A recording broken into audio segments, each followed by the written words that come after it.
So, equivalent nito sa number of years. Alright? Yung words, equivalent sa number of years. Una, uulitin natin. Ano ang equivalent ng millennium? 1,000 years. Very good. Next, ano ang equivalent ng century? 100 years. Wow, mukhang nag-aaral si Inday ah.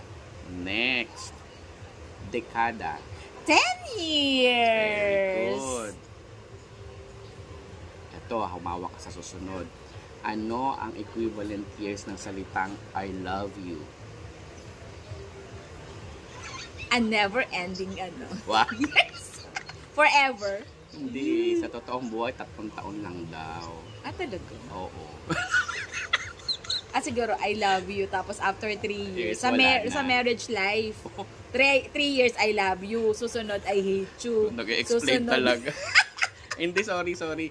Ang I love you is 1 week lang pala. Tapos, 1 week. 1 week lang, oo. Oh. Ang mahal na mahal kita, Ano? 3 buwan lang.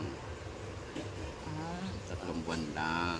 Oo. Tapos, ang till death do us part, yun ang pinakamaganda. Ang till death do us part, hanggang kailan yun? Adi hanggang ano, kamatayan, till death do us part nga eh. Hindi nga natutuloy yun eh. 1 year lang, hiwalay na. Pag nagsabing gano'n. Oo, Dapat diba? pala wag ng ano, Wag na magsabi ng mga... Till death do us part. Ano tawag doon sa kasal? Ano, yung pledge. Mga pledge, oo, wag na tayo magsasabi Mga ng vows gano'n. Mga pala, vows. So, wag na. Wag na. Oo, kasi 1 year Wedding lang vows, eh. kasi hindi naman totoo. Oo, kasi pagtapos ng till death do us part, after 1 year, hiwalay na eh. Oo. Diba?